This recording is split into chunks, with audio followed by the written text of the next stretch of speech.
to Conformational Isomerism, Part 5. So in this one, it's going to be a little bit challenging because we're going to learn some new concepts. First of all, this is a cyclohexane. Next thing is, we know this one, this one, this one, this one, this one, this one, all are vertically down. So this means it's an axial. This one, this one, this one, this one, this one, and this one, all are angled in some sort of a way,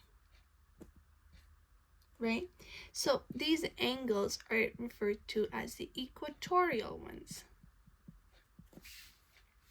Now, if there is a CH3 or a methyl group attached, it is most stable when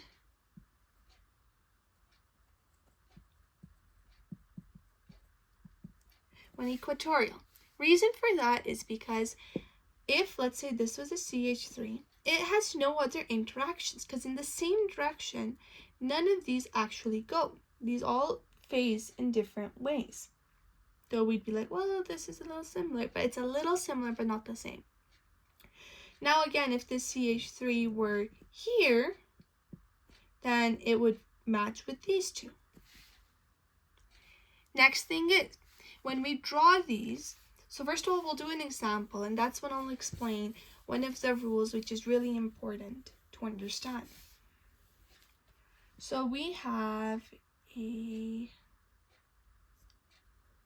comparison between two of the isomers.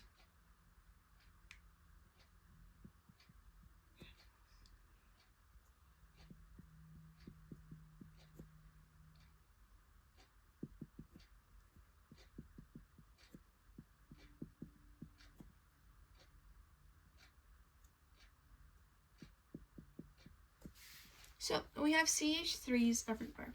Now what we're going to do is we're going to draw the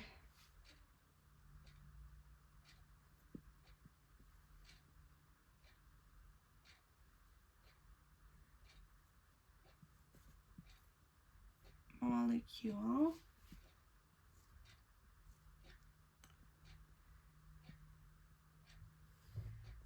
so one thing I'm going to do with this is I'm not going to really worry about if the molecule has hydrogens or not, because we know if it ends up being axial, that means it's not as stable. Next thing is we're going to label this 1, 2, 3, 4, 5, and 6. After that, what we're going to do is we know that this one is now going to be labeled as well. 5 and then a 6. Now what means is if I'm here at 1, then I'll label it like that. Now with any of these which are pointing down, our axial points down. If it's pointing up, axial points up.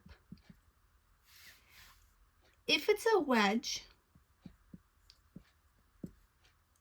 this specific attachment is going up, and if it's a dotted, I'll just write dotted, it'll show dotted line, it goes down. So now let's examine this. So we have both of them attached on the first one.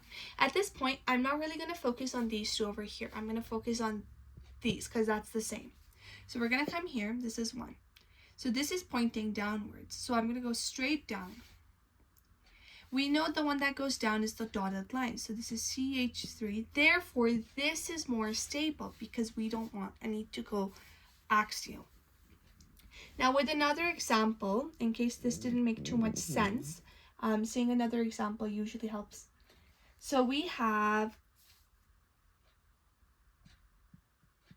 CH3 and we have CH3 again. Same thing, we're not going to really focus on this one right now. We're going to focus on these two. So the third one is right over here and it's pointing downwards. Therefore, our axial goes down. Axial goes down, CH3 comes here. Therefore, this one over here is not the stable one, it's this one.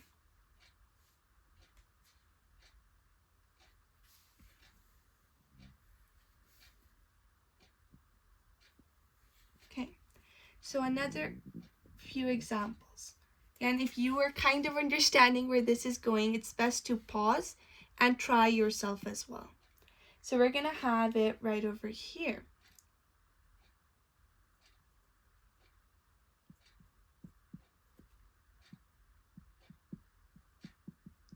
So this happens on our second one. Second one, this goes up.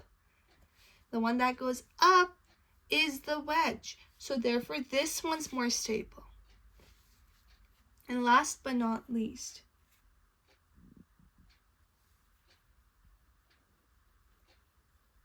I have to erase these as well.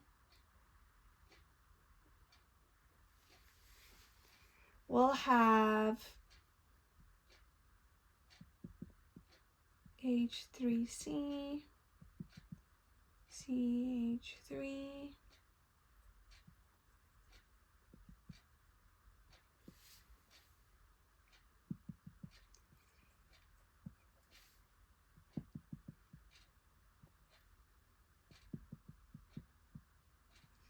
so on the fifth one, just so we see the whole picture. On the fifth one goes down. So this means this is where our CH3 is. And I'll make it more straight so it's easier to see this being axial. The first one, it goes up. So this one goes side because up is wedge. So we're going to move this towards the side a bit. Now, second one. Second one goes down. So down in this means it's the dotted line. Therefore, this one over here is more stable because we want to make sure down doesn't equal down, up doesn't equal up. So if it's going down, therefore the dotted line is also going down. That means our wedge is the winner. Now if we were going up, then we'd change up the scenario.